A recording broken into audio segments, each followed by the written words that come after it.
They laughed when Miren Vey spent her last 9 silver coins on a farm no one else would touch. They laughed at the way her broad body strained the seams of her faded morning dress, at the thick black curls streaked with silver that had escaped beneath her bonnet, and at the tears she could not hide while strangers carried her dead husband's furniture into the street. But when the auctioneer struck his hammer and called the abandoned mountain property hers, Miren lifted her round face toward the dark ridge above the town and felt something no one else seemed to feel. Far beyond the jeering crowd, beneath the cold stone and twisted pine roots, the earth was warm. Somewhere on that ruined land, water was moving. And for the first time since her husband had died, Miren wondered whether losing everything had led her to the one place where the truth had been buried. The auction took place on a grey morning in the center of Bellwether, where the courthouse steps faced the market square and everyone seemed to know everyone else's sorrow before breakfast. Miren stood beside the hitching rail while her home was sold piece by piece. Her oak table went to the baker. Her blue china went to a woman who had once borrowed sugar from Miren every winter. Her husband's tools were purchased by a young carpenter who would not meet her eyes. Even the rocking chair where Miren had sat beside Halvan through the final months of his illness was carried away for less than the price of a good pair of boots. Auctioneer Bram Joris raised one hand toward the crowd. Next lot is the Vey residence itself. 2 bedrooms, sound chimney, small rear garden, and a stable fit for 1 horse. Miren stared at the front windows. The curtains were gone. Without them, the house looked blind. "Opening bid," Bram called. 400. A hand rose near the front. 400 from Mr. Pell. 420, called another voice. The numbers climbed. Miren listened without truly hearing them. 6 years earlier, Halvan had carried her across that doorway while laughing so hard that he nearly dropped her. She had struck his shoulder and told him to stop showing off. He had held her more tightly and said he would carry her anywhere, no matter how far, no matter how heavy the road became. Now he was buried beneath a plain stone at the edge of town, and the house he had promised would always be hers belonged to another man. Sold for 580 silver crowns. The hammer fell. A few people clapped. Miren lowered her head. Beside the courthouse door stood Orsik Vale, the lender who had arranged the sale. He was tall, narrow, and always dressed in dark wool, even in warm weather. His silver watch chain stretched across his vest, and his pale hands never seemed to carry dust. He offered Miren the same thin smile he had worn when he came to collect the debt 3 days after Halvan's funeral. "A difficult morning," he said. Miren looked at him. "You seem to be enjoying it." His smile did not change. "Business is not enjoyment, Mrs. Vey. Your husband borrowed heavily. I warned him that hope is not the same as security. My husband borrowed money for medicine, and signed his name willingly. He was burning with fever when you brought him the final papers." Orsik glanced at the crowd, as though worried that her grief might create an unpleasant scene. "Lower your voice." Miren stepped closer. She was not tall, but her broad figure made Orsik shift backward. "You stood beside his bed, while he could barely hold the pen. He understood the terms. He could not remember my name that night." Orsik's eyes hardened. "Be careful. Grief can make a person say foolish things." A soft laugh came from somewhere behind them. Miren turned. 3 women stood beside a vegetable cart, whispering. The tallest was Lena Hall, whose children Miren had watched without payment during the winter fever. Lena covered her mouth, but not quickly enough. "What is funny?" Miren asked. Lena looked embarrassed for half a second. Then she raised her chin. "Nothing. You laughed. I only said, it is a shame you did not sell some of those cakes you were always eating. Maybe you could have paid the debt." The women beside her snickered. Miren felt heat rush into her cheeks. Since girlhood, people had treated her body as if it were public property, something they were free to discuss at wells, dinner tables, and church doors. She had heard herself called round, swollen, lumbering, and soft as rising dough. She had learned to smile when others expected shame from her. She had learned to sit near walls, so no one complained that she took up too much space. That morning, however, she had no strength left for smiling. "My husband is dead," she said quietly. Lena's face changed, but the woman beside her muttered, "Death does not make the living any wiser." A man near the auction block laughed. Miren looked across the square. Some people turned away. Others stared openly. She saw pity in a few faces, but pity offered from a safe distance felt almost as lonely as cruelty. Auctioneer Bram cleared his throat. "We have one final property from the Vale lending records. Lot 62, the old Rusk farm in the northern mountains." The square grew still. Even the horses seemed to quiet. Bram unfolded a paper. 120 acres. Farmhouse, barn, upper meadow, wooded slope, and natural spring. A nervous murmur passed through the crowd. Someone said, "Natural spring," he says. Another voice answered, "A spring that sings at night." An older man near the front crossed himself. Bram continued, "The property has stood vacant for 12 years. Opening bid is 10 silver crowns." No one moved. Miren knew the stories. Every child in Bellwether knew them. The Rusk farm stood beyond the northern ridge, where the road narrowed between black cliffs. 3 families had tried to live there over the years. One lost its livestock. Another left after hearing voices beneath the floor. The last owner disappeared during winter, leaving food on the table and a lamp still burning. People said the ground was cursed. Some claimed a woman in white walked near the spring. Others said lights moved below the soil on moonless nights. 10 silver crowns, Bram called again. Silence. Orsic Vale watched the crowd with an expression Miren could not read. 5 crowns, Bram said. "Surely the land itself is worth 5. No hands rose. Miren looked toward the mountain. Low clouds rested along its dark shoulder. She remembered something Halvan had once told her, after returning from a timber job in that area. "The snow melts early near the old Rusk place," he had said. "Strange thing. Ground stays warm even in deep winter."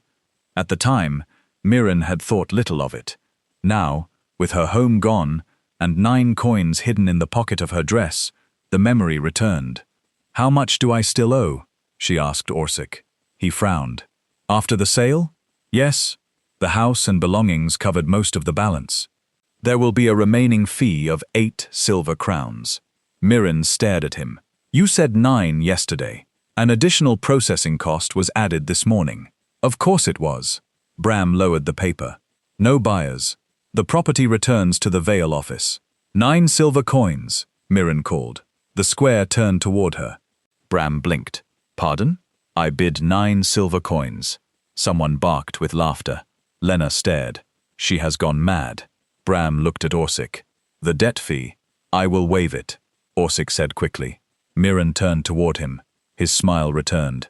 "Consider it an act of kindness." A cold feeling passed through her. Orsic Vale had never acted from kindness. Bram raised the hammer. 9 coins for the old Rusk farm. "Any other bids?" The crowd remained silent. "Going once." A woman whispered, "The widow will be dead by first snow." "Going twice." Another voice said, "Maybe the ghost needs someone her own size to keep it warm." Laughter rolled through the square. Miren's hands shook. She pressed them against her skirt. "Sold." The hammer struck. For a moment, nobody moved. Then Orsic stepped toward her and held out his palm. Miren placed the 9 coins into it one by one. They were everything she had left. The final coin stuck briefly to the sweat in her hand. When it fell into Orsic's palm, he closed his fingers around it. "Congratulations, Mrs. Vey," he said.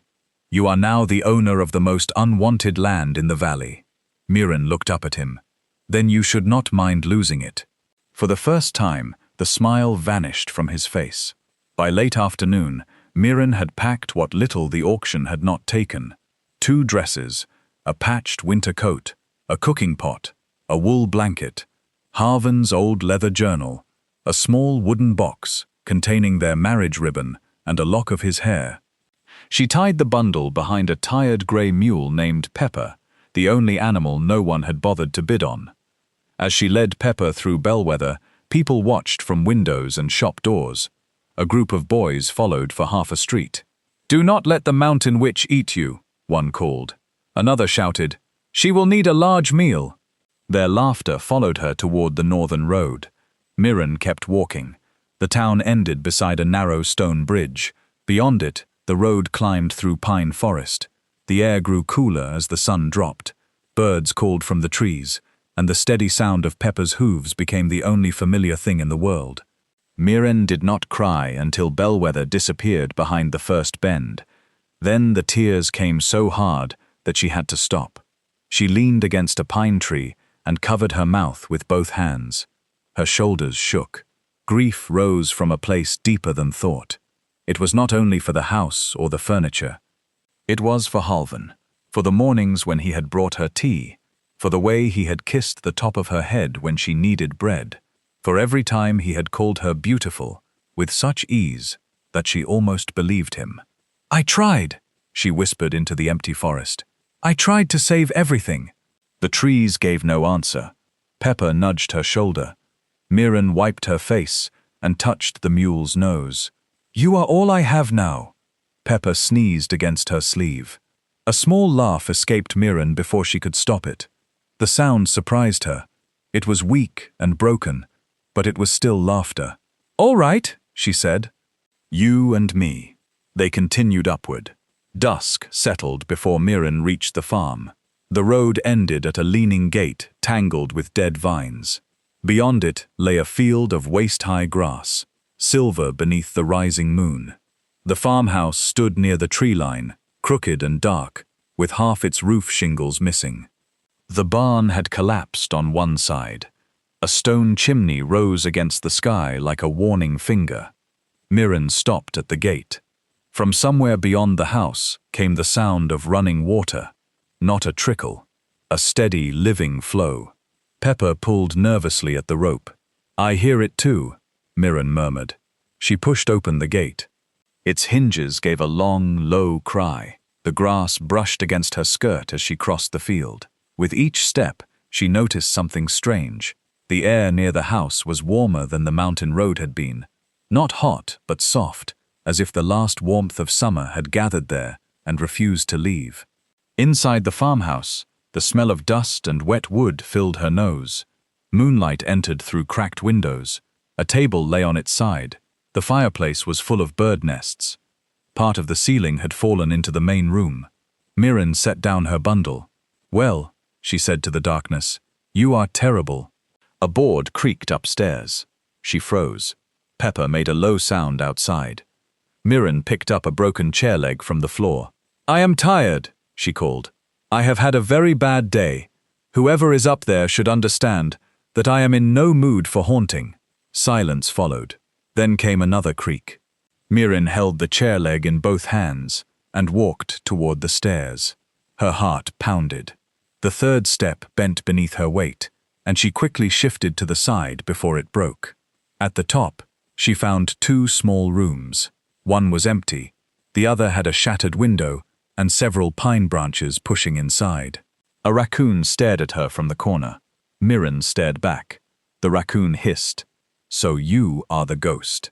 It ran through the broken window and vanished into the branches. Miren lowered the chair leg. "I hope you have somewhere better to sleep." She returned downstairs and cleared a space near the fireplace. It took an hour to remove the nests, gather dry wood from the porch, and coax a flame to life. She ate a crust of bread left from the previous morning, wrapped herself in the blanket, and lay on the floor. The house groaned around her.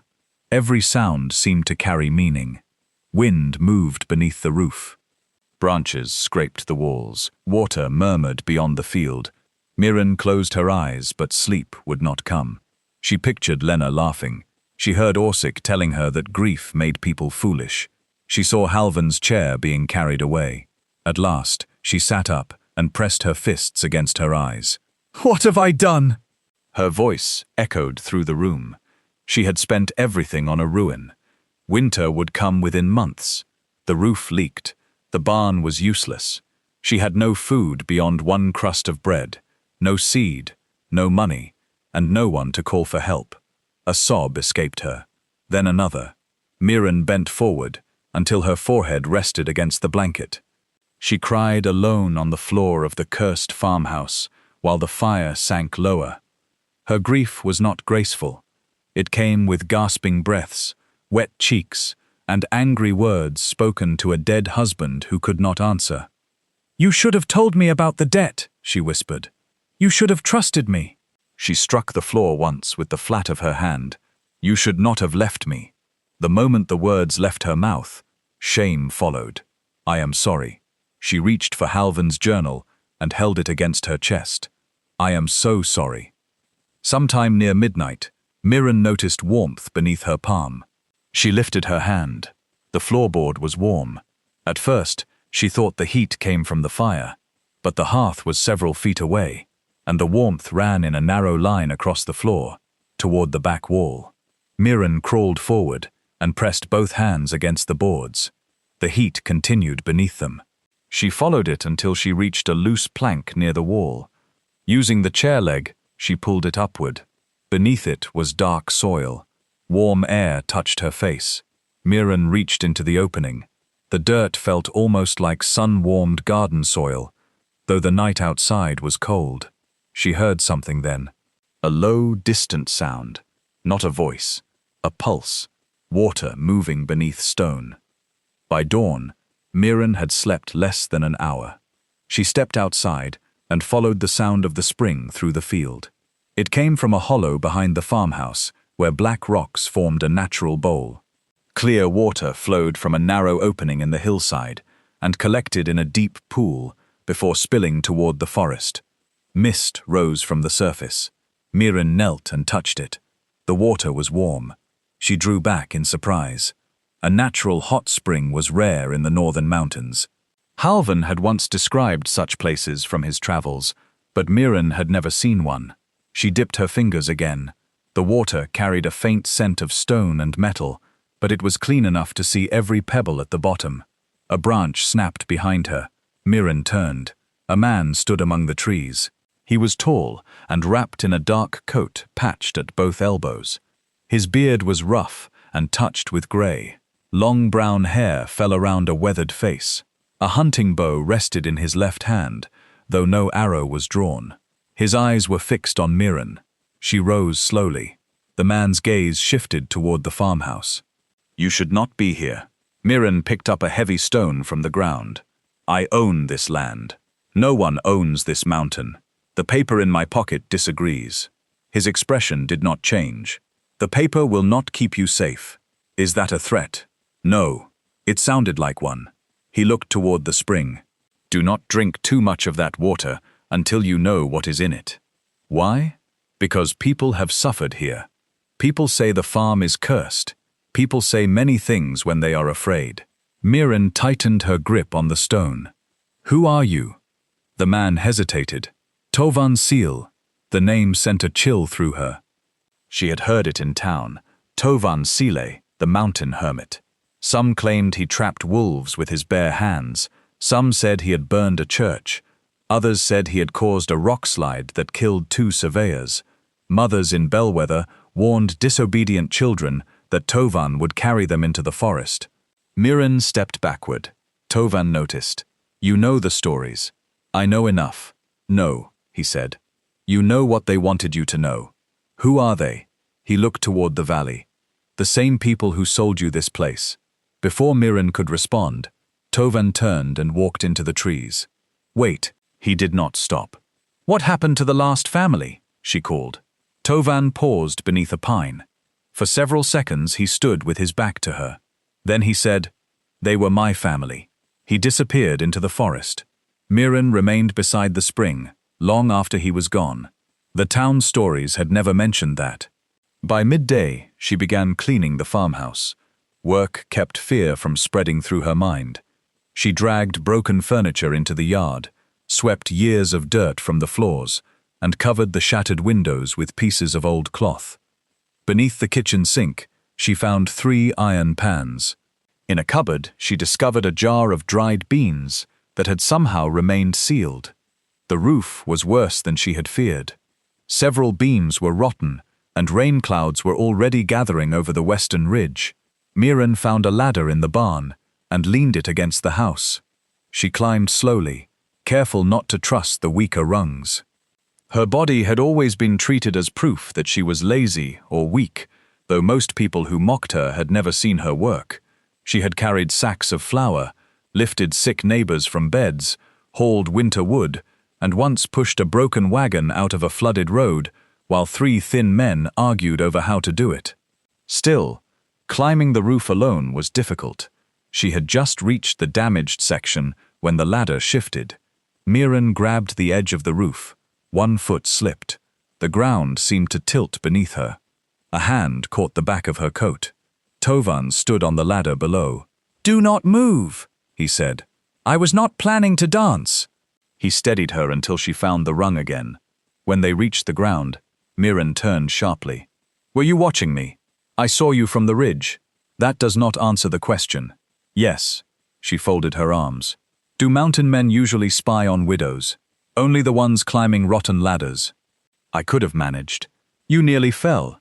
"I did not, because I caught you." Miren opened her mouth, then closed it. Tovan walked toward the barn and examined the tools scattered inside.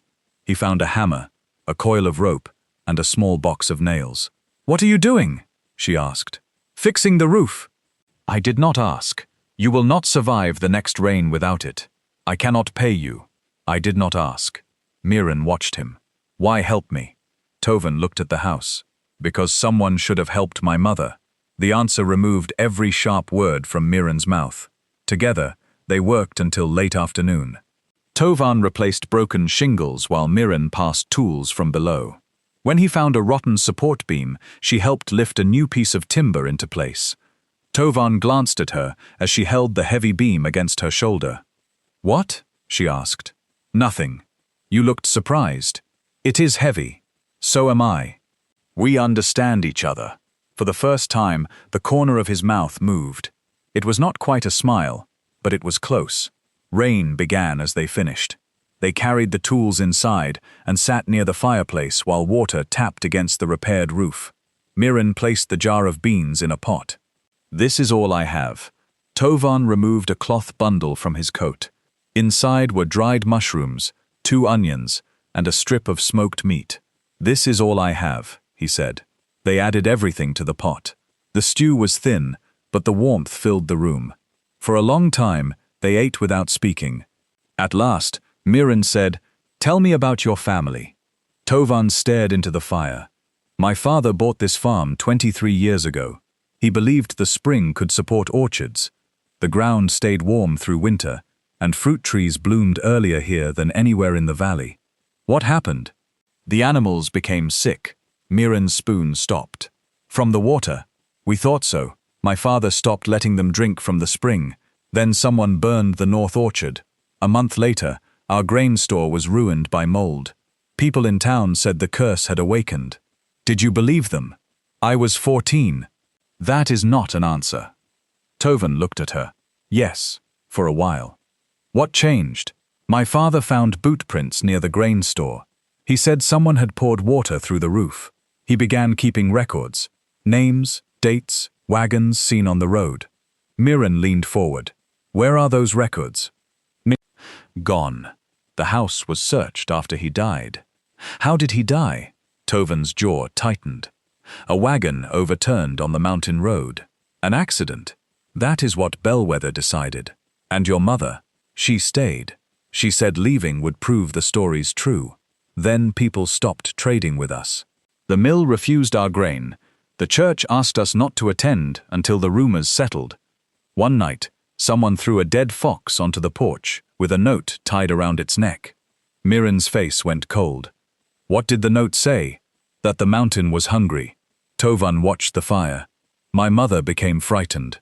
She stopped sleeping. She heard sounds under the house and believed the dead were calling her. I tried to tell her it was water moving below the floor, but fear had already taken root." "What happened to her?" "She disappeared during a snowstorm." Miren spoke gently. "Did you find her?" 3 days later. The room became very quiet. Tovan's voice remained calm, but his hands had closed into fists. "After that, I left the farm. Orsik Vale's father took it for unpaid debt. It passed through 2 more families. Each one was driven away. Miren thought of Orsik's quick decision to waive her remaining fee. Why did Vale let me buy it? I do not know. He wanted the property back when no one bid. Perhaps he believed you would leave. Or die. Tovan's eyes met hers. Outside, thunder rolled over the mountain. The next morning, Miren walked the property with Halvin's journal tucked beneath her arm. The upper meadow was overgrown, but the soil beneath the grass was black and rich. Warm mist rose from narrow cracks in the ground. Near the spring, she found rows of old stones marking what had once been an orchard. Tovan followed at a distance.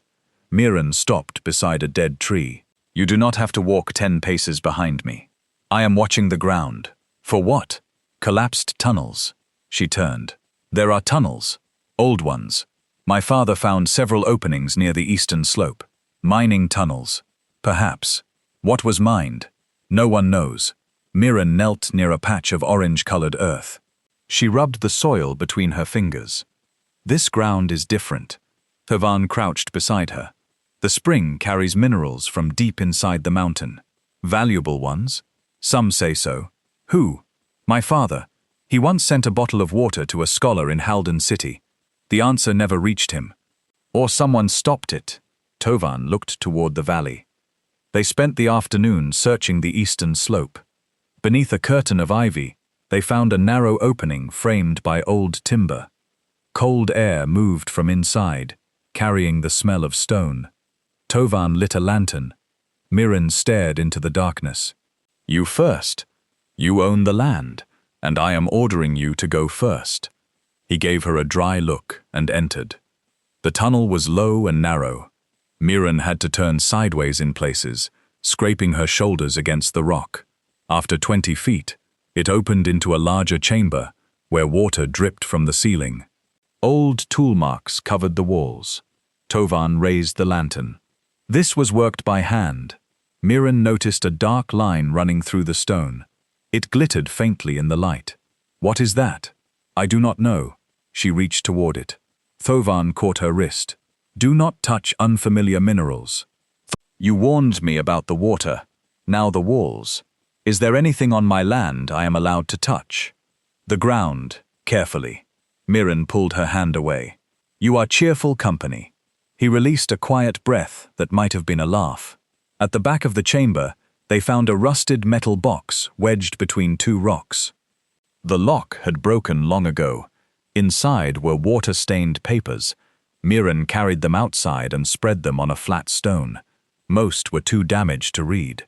One bore the name Tovan Sile, Tovan's father. Tovan stared at it. Miren carefully separated the pages. A few lines remained visible. Spring sample contains unusually high concentrations of medicinal salts. Commercial value may be considerable. Further examination recommended. Below the message was the seal of Halden University. Tovan sat back.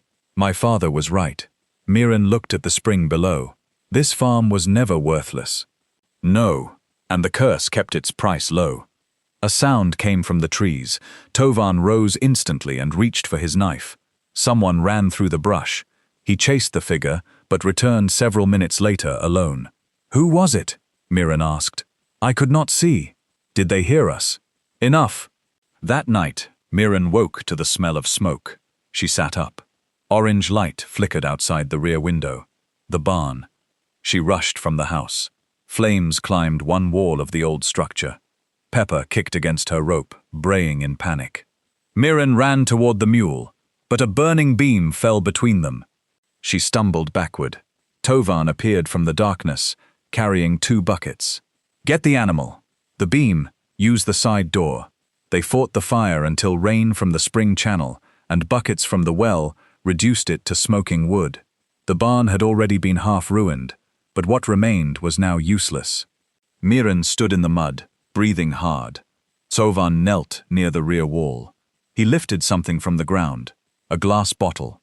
He smelled it. Lamp oil. Miren looked toward the road. Someone did this. Yes, because we found the papers? Most likely. Fear moved through her. but beneath it came anger. They burned your orchard. They ruined your grain.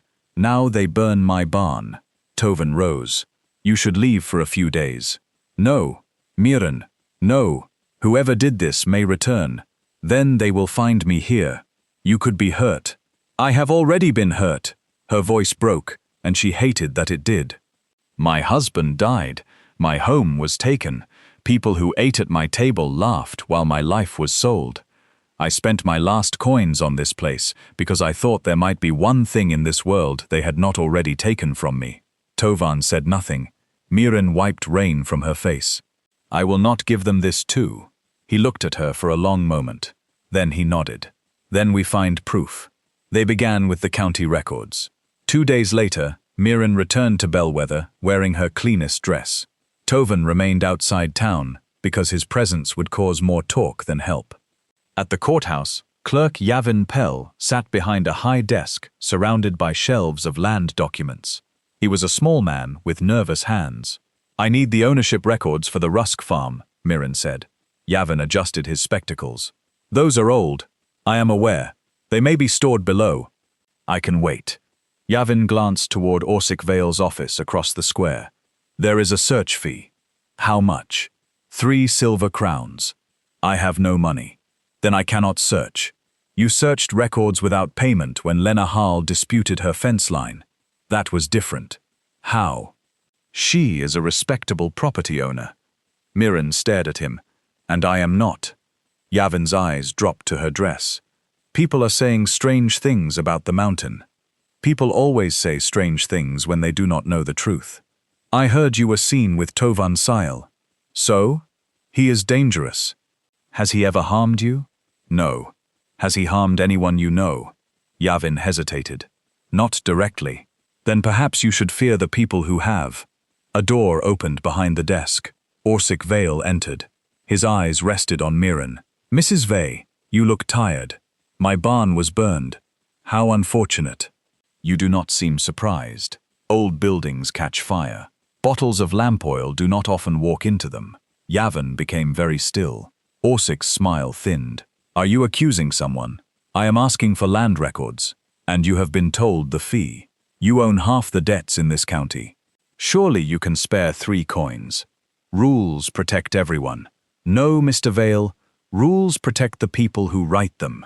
His expression hardened. Miren leaned one hand on the desk. Why did your father want the Rusk farm? He was a lender. That does not answer me. The owners failed to pay.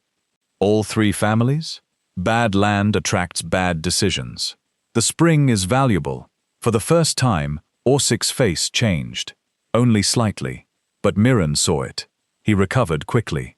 The spring is warm mud and superstition. A university scholar disagreed. Yavin looked up. Orsik turned toward him. Leave us.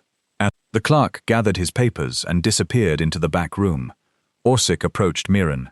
You found something. I found enough to make you nervous. His voice became quiet. Listen carefully.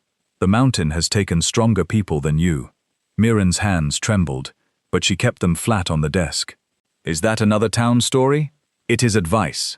No, advice is given for the benefit of the person receiving it. You have never done anything for my benefit. Sell the property back to me.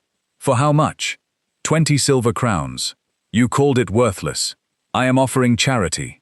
50. His jaw tightened. 25. 100,000. Orsik stared at her. Miren smiled without warmth. That is what I thought. She turned and walked out. By sunset, the rumors had begun. Someone told the baker that Miren was boiling animal bones in the spring. Someone else claimed she had promised Tovan Sile the blood of a traveler. A farmer reported seeing blue lights near the mountain, though he had been drinking in the tavern at the time. By the end of the week, no merchant would sell Miren flour. The blacksmith refused to repair her shovel. A woman Miren had nursed through childbirth crossed the street to avoid her. At church, Pastor Delvan met her at the door. It may be better if you worship privately for a while, he said. Miren stood beneath the church bell while families passed behind him. Why? People are uneasy. About what? Your friendship with Mr. Sile, the farm, the stories.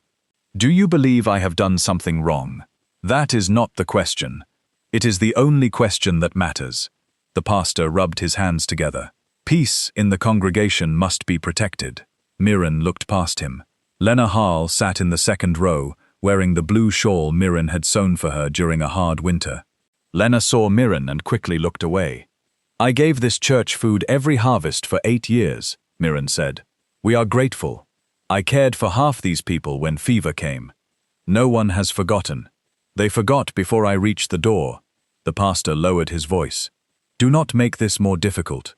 Miren's tired brown eyes filled with tears. For whom? He did not answer. She walked back toward the mountain alone.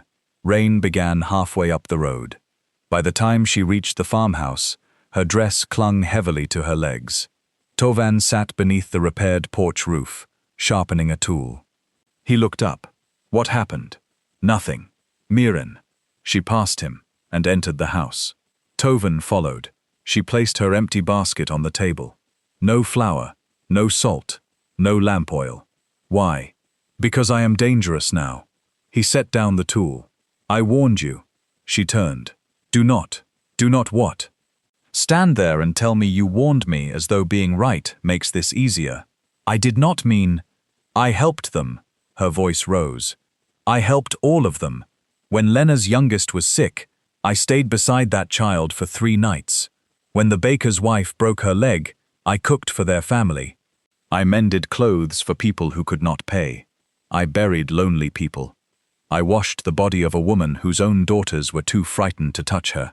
Tears ran down her round cheeks. And today, they looked at me as if I carried disease. Tovan stood motionless. Miren pressed both hands against the table. Maybe they were waiting for a reason. Maybe they never liked me. Maybe Halvan was the only person who ever looked at me and did not see something unpleasant. That is not true, she laughed bitterly. You hardly know me. I know you climbed a broken roof because no one else would fix it. I know you walked back into a town that humiliated you because you wanted records, not revenge. I know you have been frightened every night since the barn burned, but you still sleep here. Miren looked away. Tovan moved closer. I know you offered me half your last meal when you had nothing. It was bean water. It was still half. Her mouth trembled. He continued softly. I know when you enter a room, the room feels less empty. Miren's breath caught. No one had spoken to her that way since Halvan. She wiped her face. You should not say things you do not mean. I do not. Silence settled between them. Outside, rain flowed from the roof in steady lines. Tovan opened a cupboard and removed a sack. What is that? Miren asked. Flour. Where did you get it? I traded 2 rabbit skins. You have been keeping food here. You need it more than I do. I will not be another burden. His eyes met hers. You are not. The words were simple. They broke something open inside her. Miren sank into a chair and covered her face. Tovan stood beside her without touching her, allowing her to cry without looking away. When her breathing finally slowed, she said, We need proof that no rumor can destroy. Tovan nodded. Records. Witnesses. A proper study of the spring. I know a doctor in East Hollow, he said. Dr. Sarah Knoll. She studied mineral waters before moving here. Will she help us? She does not frighten easily. They visited Dr. Knoll the following morning. East Hollow lay 14 miles beyond the northern ridge. The doctor's cottage smelled of dried herbs and soap. Sarah Knoll was a sharp-eyed woman in her 50s, with cropped grey hair and ink stains on her fingers. She listened without interruption, while Miren explained the spring, the university letter, and the history of the farm. When Miren finished, Sarah held out her hand. Sample. Tovan placed a sealed bottle on the table. Sarah lifted it toward the window. Clear. Faint mineral clouding. She removed the stopper and smelled it. Interesting. Is it dangerous? Miren asked. Everything is dangerous in the wrong amount. Even clean water. Can you test it? I can perform basic tests here. For proof strong enough to survive a courtroom, we need the university laboratory in Halden City. How much would that cost? More than either of you have. Miren's hope faded. Sarah looked at her. I did not say it was impossible. What do you need? A reason for the university to care. Tovan unfolded the damaged letter written to his father. Sarah read it twice. "This seal is authentic," she said. "The scholar who signed it, Professor Elian Koren, still teaches there. Would he remember a water sample from 20 years ago? Perhaps not. But scholars remember unfinished questions." Sarah wrote a letter that afternoon. Miren watched every line take shape. The doctor described the unusual temperature, the known mineral traces, and the possible suppression of earlier findings. She included a copy of Miren Sile's damaged report. A messenger carried the letter to Halden City. While they waited, Miren and Tovan searched for witnesses. The first was Darrow Ven, an old wagon driver living near the southern marsh. He admitted that years earlier he had hauled barrels of lamp oil to Orsik Vale's father. "Where?" Miren asked. Darrow stared at the floor. "Northern Road. To the Rusk farm?" "Near it. Why did you never tell anyone? I had children. Vale held my mortgage. Did you know what the oil was used for?" "No." "Did you suspect?" Darrow's eyes filled with shame. "Yes." "Will you testify?" He shook his head quickly. "No." "Mr. Ven?" "No. Orsik owns my son's mill debt." Miren leaned forward. "That is how he keeps doing this. Everyone is afraid alone." Darrow would not change his mind. The second witness was a former clerk named Jessa Moore, who had worked for Orsik's father. She lived in a small room above a laundry and had weak lungs. "I copied notices," Jessa said. "Warnings about the farm, stories of sick animals, claims of strange deaths. Were they true?" Tovan asked. "Some animals died, but not from the spring. Feed had been spoiled." "Who told you to write the notices?" Miren asked. "Mr. Vale. Did you see him arrange the damage?" "No." "Did you see records?" Jessa looked toward the door. Miren lowered her voice. "We will not force you." The older woman's hands trembled. There was a private ledger. Payments to men who spread stories. Payments for damaged grain. Payments to a newspaper printer. "Where is it?" "Orsik kept it after his father died." "In his office?" "Perhaps." There was a hidden cabinet behind the large valley map. Tovan and Miren exchanged a glance. "We cannot steal it," Miren said as they walked outside. "He stole your land's value. A stolen record may be rejected in court. We need a lawful way." Tovan looked toward Bellwether. "Orsik will never hand it over." "Then we make someone with authority ask." They needed enough evidence to convince Magistrate Holland to order a search. But Holland attended dinner at Orsik's home every month and owed him money. For several days, every path seemed to close. Then a reply arrived from Halden University. Professor Koren remembered Miren Sile. He also remembered sending a second letter. According to his notes, the water contained mineral salts useful in treating certain skin conditions and joint pain. The spring's heat and flow made it commercially valuable. Koren had recommended formal development. The second letter had been delivered to the Vale lending office because Vale was listed as the farm's financial trustee. Tovan read the message twice. "They knew," he said. Miren nodded. "For 20 years. The professor agreed to visit and take new samples. Orsik learned of the visit before the professor arrived. The night before, someone poisoned the shallow well behind the farmhouse. Pepper smelled the water and refused to drink. Tovan found a dead mouse floating near the stones and a bitter chemical scent on the bucket. Miren stared at it. They want people to think the spring did this. Or they want us sick." Fear tightened her throat. Tovan poured the water away and covered the well. "You cannot stay alone. I am not alone." His eyes rested on her. "No," he said softly. "You are not." Professor Koren arrived with 2 assistants, glass instruments, and an official seal from the university. He was a gentle, distracted man, with white eyebrows and a habit of speaking to himself while working. For 2 days, he measured the spring's heat, tested its flow, and gathered mineral samples. He also examined the well and confirmed that a foreign substance had been poured into it recently. "This is not natural contamination," he said. "Will you write that?" Miren asked.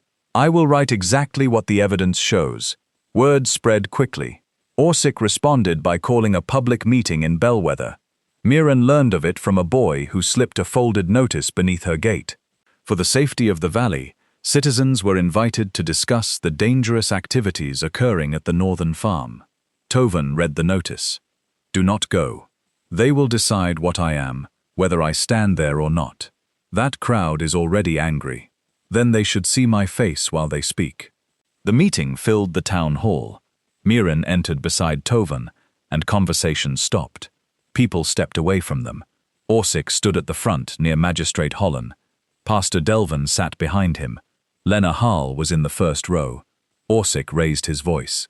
We are here because livestock have become ill near the northern road. Strange water is being distributed without approval. Fires have been reported. We also know that a man long connected to violence in these mountains has returned to the Rusk property. Tovan remained still. Miren spoke from the back. The livestock were nowhere near my spring. Orsic looked at her. Mrs. Vey, you will have a chance to speak. I am speaking now, a few people murmured. She walked toward the front. Each step felt heavier than the last. You tell stories, she said. That is what your father did, and that is what you do. You take ordinary fear and give it a face.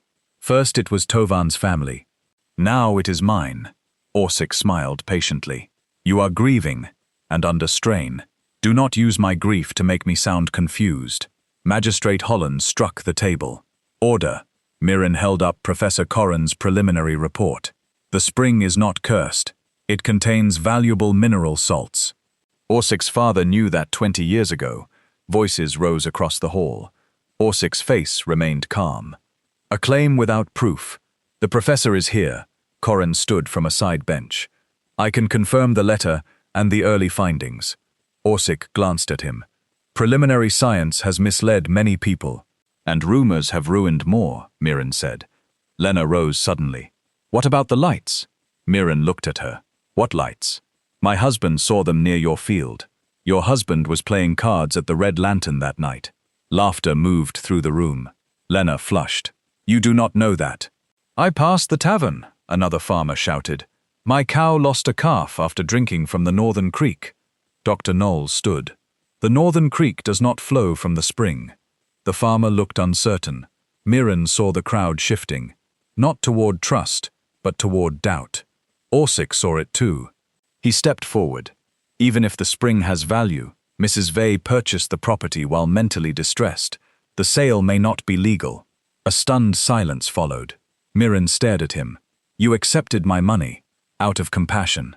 I did not realize how deeply grief had affected your judgment. You waived the debt fee so I could buy it. I was trying to help. Miren felt the room tilt. He planned to take the farm back by declaring her incapable. Magistrate Holland cleared his throat. A competency review may be appropriate. Tovan moved forward, but Miren caught his arm. No, she whispered. Orsic looked pleased.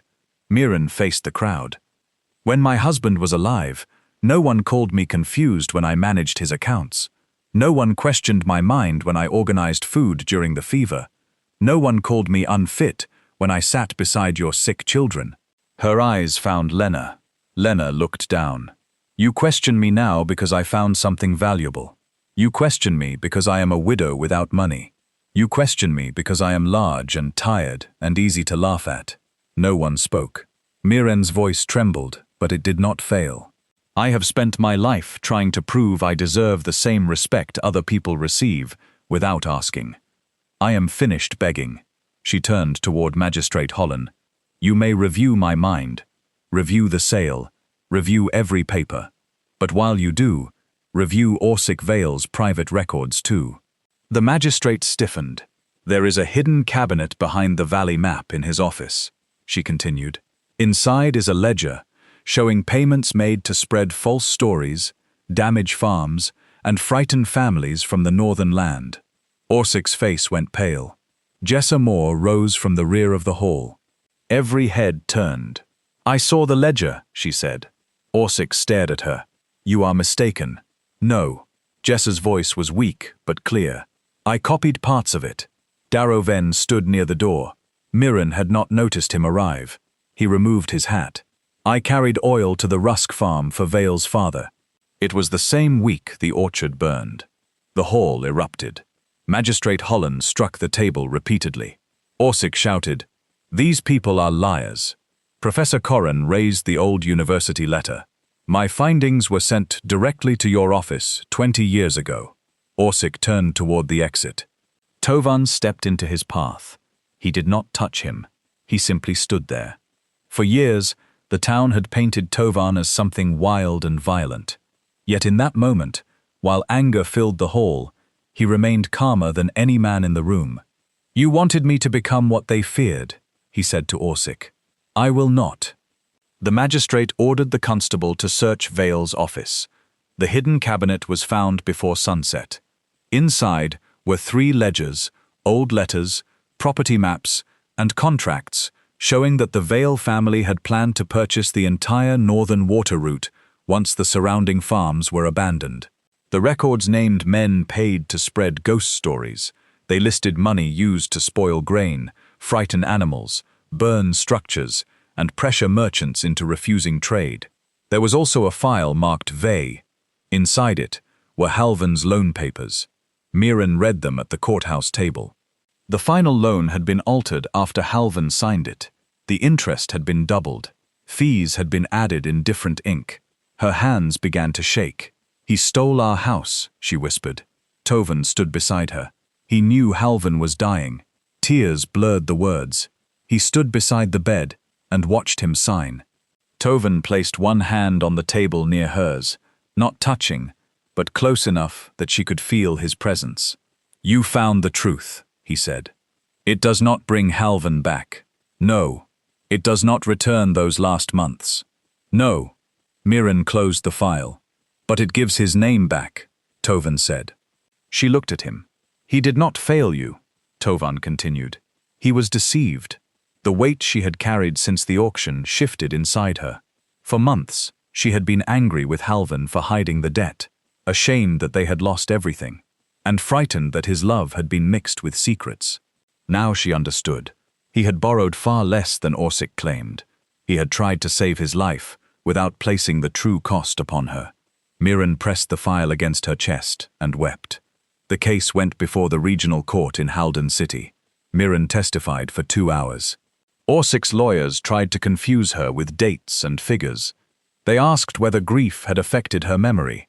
They questioned why a woman with no formal schooling believed she understood lending records. Miren answered each question slowly. "I managed a household business for 11 years. Yet your husband signed the loans. He was ill. You admit you were emotional after his death. I was heartbroken. Heartbreak does not erase the ability to read numbers." One lawyer glanced at her body and asked whether health problems might affect her judgment. The judge immediately warned him. Miren looked directly at the lawyer. "My size has been discussed in markets, churches, kitchens, and now a courtroom. It has never changed the amount written on a page." Several people in the gallery lowered their eyes. Tovan testified about his family. Jessa described the ledgers. Darrow admitted his role. Professor Corrin explained the spring's value and the history of the hidden report. The court found Orsik Vale guilty of fraud, conspiracy, unlawful property seizure, and destruction of property. His lending company was dissolved. The Vey home was offered back to Miren, along with compensation. She refused the house. "I buried my husband from there," she said. "I will not return to live among the walls where I watched him die." Instead, she accepted enough money to repair the mountain farm, restore Tovan's family claim, and repay those who had lost land through Vale's schemes. The spring was declared jointly owned by Miren and Tovan. Bellwether celebrated the ruling as though the town had always stood beside them. People who once crossed the road now waved. Pastor Delvin invited Miren to sit in the front row. Lena Harl arrived at the farm carrying a pie. Miren met her at the gate. "I came to apologize," Lena said. Miren waited. Lena looked uncomfortable. "We were all frightened. You laughed while my home was sold. I did not understand. You understood that my husband had died." Lena's eyes filled with tears. "I was cruel. Yes." The plain answer seemed to surprise her. "I hope you can forgive me," Lena whispered. Miren looked at the pie in her hands. "Perhaps one day." Lena nodded. Miren did not take the pie. As the months passed, the farmhouse changed. New boards replaced rotten walls. The barn was rebuilt. The upper meadow was cleared and planted with fruit trees. Dr. Knoll helped design a small bathing house near the spring, where people with aching joints and skin problems could soak in the mineral water. Tovan moved into a cabin on the eastern slope, at first. Then winter came early. Snow covered the road, and one evening he arrived at Miren's door carrying firewood. "You will freeze in that cabin," she said. "It has a stove. It has 3 walls, 3 strong walls. The 4th is cloth. It is thick cloth." Miren stepped aside. "Come in before I lose patience." He remained through the storm. Then another storm came. By spring, his boots were always beside her door. Their closeness grew quietly. Tovan repaired tools while Miren read Halvan's journal near the fire. They shared meals, arguments, and long walks along the spring. He never treated her grief as competition. He spoke of Halvan with respect and listened when she remembered him. One evening, Miren asked, "Does it trouble you that I still love my husband?" Tovan looked up from the chair he was repairing. "No. Why not? Love does not vanish because a person dies. Some men would want the whole heart. The heart is not a room with one chair." Miren smiled. "That sounds almost wise." "I have moments." She studied his face. "What?" he asked. "You are less frightening than the stories. You are more frightening than yours." She laughed. It was a deep, warm sound that filled the farmhouse. Tovan smiled fully this time. The drought began 3 years after the court case. Winter brought little snow. Spring rain failed. By midsummer, the valley grass turned brown, wells sank low, and the river narrowed between cracked banks. The mountain spring continued to flow. Its underground source ran deep, fed by pressure beneath the stone. Bellwether sent a delegation to the farm. Magistrate Holland, Pastor Delvin, and several landowners stood in Miren's yard. Their hats were dusty. Worry had hollowed their faces. "We need water," Holland said. Miren looked toward the spring. "You have wells. Most are nearly dry. The town reservoir? 2 weeks, perhaps less." Pastor Delvin clasped his hands.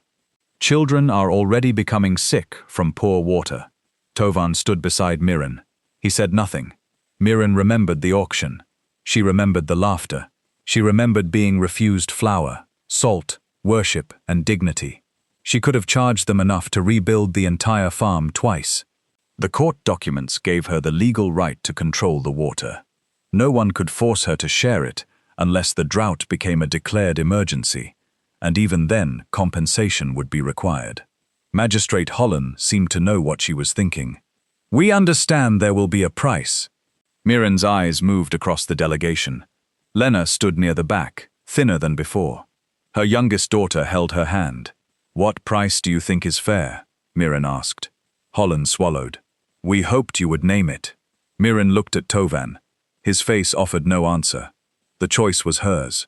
She turned toward the spring house where clear water flowed over the stone channel. "My husband used to say revenge was a coal held in the hand," she said. "You may throw it at someone, but first it burns you." No one moved. "I thought surviving would feel like defeating all of you. For a time it did." Lena lowered her head. "But if I let children thirst because their parents were cruel to me, then Orsic Vale would still be deciding who I became." Miren faced the magistrate. "The town may take water." A breath of relief moved through the group. "There will be no charge for drinking water. Farms may receive enough to protect breeding animals and small food gardens. No one may use it for private profit until the drought ends." Holland stared at her. "You would give it freely." "I am sharing it. Do not mistake that for weakness." "No, Mrs. Vey, and every delivery will be recorded." No wealthy landowner receives more because he owns more fields. The magistrate nodded quickly. "Agreed." Miren looked toward Lena's daughter. The child offered a small, uncertain smile. Miren smiled back. For 6 months, wagons climbed the mountain road every day. Tovan and Miren organized water lines, storage barrels, and delivery schedules. Professor Corin helped them calculate how much could be removed, without harming the spring. The work was exhausting. Miren stood from dawn until night beside the channels, checking names and quantities. Some people complained. Others tried to take more than their share. She refused them with the same calm firmness she had shown in court. "Your cattle are worth more than his goats," one wealthy rancher argued. "They may be worth more money," Miren answered. "They are not more thirsty." When he threatened to complain to the magistrate, she handed him the empty bucket. "He knows where I live." The rancher left with the same amount as everyone else. Slowly, something changed in Bellwether. People stopped speaking of Miren's generosity as though it were surprising. They began speaking of her judgment. Farmers asked her advice about water use. The council requested her help designing a permanent reservoir. Women brought records for her to review when they suspected unfair loan terms. Miren helped when she could, but she no longer gave herself away to earn affection. When she was tired, she said no. When someone insulted her, she did not laugh to make them comfortable. When praise came, she accepted it without pretending she did not deserve it. The drought finally broke on an autumn evening. Clouds gathered over the mountains after sunset. Thunder rolled through the valley. Miren stood on the porch as the first drops struck the dust. Tovan came from the spring house and stopped beside her. Rain began to fall harder. Across the lower field, people shouted with joy. Workers lifted their faces toward the sky. Children danced between the water wagons. Miren stepped into the rain. It soaked her silver-streaked curls and darkened her dress. She raised both hands, laughing as water streamed down her face. Then, without warning, she began to cry. Tovan moved closer. "What is it?" "I do not know." He waited. Miren looked across the farm. The repaired house glowed warmly behind them. Young orchard trees moved in the wind. The spring flowed steadily beyond the meadow. The land people had called cursed had saved the valley. "They believe me now," she said. "Yes, they respect me. Most do." She laughed through her tears. "You never make anything sound grand." "I am trying." Miren wiped her face, though the rain made the gesture useless. "For so long, I thought I needed them to admit they were wrong. I thought if they apologized loudly enough, it would heal something. Did it? No." Tovan's tired eyes softened. Miren looked toward the distant lights of Bellwether. "I do not need them to tell me what I am anymore." "No," he said. "You do not." She turned toward him. "Do you know when I first understood that? When you won the case? No. When you bought the farm? No. When you faced Orsic at the meeting?" Miren shook her head. "It was the morning after the barn burned. I was standing in mud, terrified and angry, and you told me I was not a burden." Tovan looked down. "No one had said that to me in a very long time," she continued. "You never were. I know that now." Rain ran through his beard. Miren reached for his hand. "Tovan." "Yes? I loved Halvan. I know. I will always love him. I know." She stepped closer. "And I love you." Tovan's breath caught. For a man who had faced winters alone, crossed dangerous ridges, and stood calmly before an angry town, he suddenly looked afraid. Miren smiled. "You could say something." "I had words earlier." "What happened to them?" "They left. That is inconvenient." He lifted one hand and touched her round cheek with such care that her smile faded. "I have loved you since the day you stood beneath that broken roof and argued with gravity," he said. She laughed softly. "I loved you when you walked into Bellwether alone. I loved you when you shared the spring. I loved you when you refused Lena's pie. That was your favorite moment." "One of them." Miren placed her hand over his. "I do not know how to promise easy things," Tovan said. "I cannot promise there will be no fear. I cannot promise the mountain will always be kind. I do not need easy. I can promise I will not turn away when the world tells lies about you." Her eyes filled again. "I can promise your grief will always have a place beside my love. I can promise to speak the truth, even when my words are clumsy. They usually are. Yes. And I can promise," he continued, "that I will never ask you to become smaller so I can feel larger." Miren closed her eyes. For most of her life, People had asked her to shrink. Her body, her voice, her needs, her anger, her joy. She had folded herself around the comfort of others, until she nearly disappeared inside her own skin. She opened her eyes and found Tovan still looking at her. Then she kissed him. The rain fell over the orchard, the farmhouse, and the deep stone spring that had waited beneath the mountain through years of fear and lies. They married the following spring beside the water. There were no grand decorations.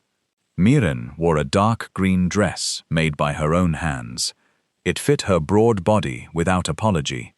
Her black curls, now more silver than before, fell freely around her shoulders. Tovan wore a clean coat and looked uncomfortable beneath the attention of the gathered valley. Dr. Knoll stood with Professor Corrin near the front. Jessa Moore brought mountain flowers. Darrow Venn played a slow tune on an old fiddle. Lena attended quietly with her children. She did not ask Miren for forgiveness again. Instead, she spent the morning helping serve food, then left a small blue shawl on the porch with a note. For every kindness I failed to return, Miren kept the shawl, not because the past had vanished, because it had not. Forgiveness did not mean pretending cruelty had caused no wound. It meant refusing to let that wound choose every future step. Years passed. The mountain farm became known as Warmstone Haven. Visitors came from across the region to bathe in the mineral spring, rest in the clean mountain air, and walk through the orchard that bloomed earlier than any other in the valley. Miren used part of the income to create a debt office for widows, farmers, and laborers who could not afford legal help. Every contract was read aloud. Every fee was written clearly. No sick person signed papers alone. Tovan managed the land and guided visitors through the old tunnels. He never became comfortable with crowds, but children loved him because he carved wooden animals and told stories in a quiet voice. Bellwether changed slowly. Some people became kinder. Some only became more careful about showing their cruelty. Miren learned that public praise was not the same as goodness, just as public shame was not proof of guilt. On the anniversary of Halvan's death, she still walked to the valley cemetery and placed mountain flowers beside his stone. Tovan always went with her. He waited at a distance while she spoke. She told Halvan about the farm, the court, the drought, and the orchard. She told him that his name had been cleared. She told him she had found love again. Then she sat in the grass beside the grave and remembered the man who once carried her through a doorway while laughing. When she returned to the mountain, Tovan took her hand. He never asked what she had said. He understood that love did not need to erase what came before it. In later years, people told the story of Miren Vey as though she had always been fearless. They said she had faced Orsic Vale without trembling. They said she had entered the cursed farm certain she would find treasure.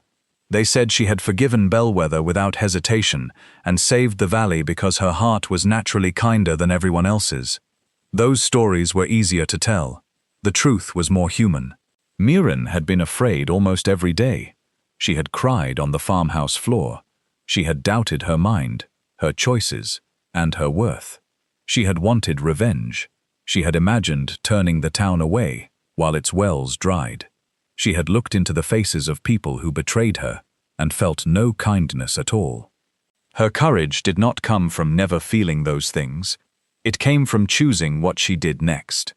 One evening, long after the drought had become a story told to grandchildren, Miren sat beside the spring with Tovan. Her hair was almost completely silver. Her hands were lined and strong. Her body remained broad and soft, though age had slowed her steps. Below them, lights glowed in the windows of Warmstone Haven. A group of visitors laughed near the orchard. Tovan leaned against the stone beside her. His beard had turned white.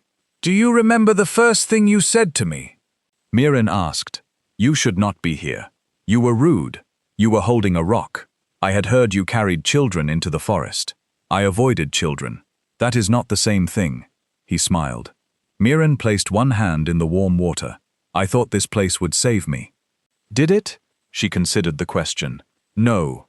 Tovan looked at her, "The land did not save me," she said. "The spring did not save me. The court did not save me. What did?" Miren watched the water move around her fingers. "I stopped waiting to be saved." Tovan nodded slowly. She leaned her head against his shoulder. For a while, they sat without speaking. The spring continued to rise from deep within the mountain, warm and clear, just as it had before the lies, before the fear, and before anyone understood its value. Miren thought of the woman she had been at the auction, a grieving widow in a worn black dress, surrounded by laughter, holding 9 coins in a shaking hand. She wished she could reach back through the years and stand beside that woman. She would not tell her that everything would become easy. It would not. She would not tell her that the town would change completely. It would not. She would tell her only this: "You are not foolish, because they cannot see what you see. You are not ugly, because cruel people need something to mock. You are not weak, because grief has brought you to your knees. You are not a burden, because you take up space in the world. Stay, listen to the water. The truth is still moving beneath your feet." Miren closed her eyes as the evening wind moved through the orchard. For years, Bellwether had measured her by the width of her body, the emptiness of her purse, and the silence that followed her husband's death. Orsic Vale had believed shame would make her easy to control. The town had believed loneliness would make her disappear. They had all been wrong. Miren's greatest victory was not the wealth beneath the mountain. It was not the court ruling, the restored farm, or the respect that came after she saved the valley. Her greatest victory was that she survived their cruelty without building a home inside it. She had every reason to become bitter. She chose to become free. And as the last light faded across the mountain, Tovan's hand resting warmly over hers, Miren no longer needed the valley to call her beautiful. She already knew.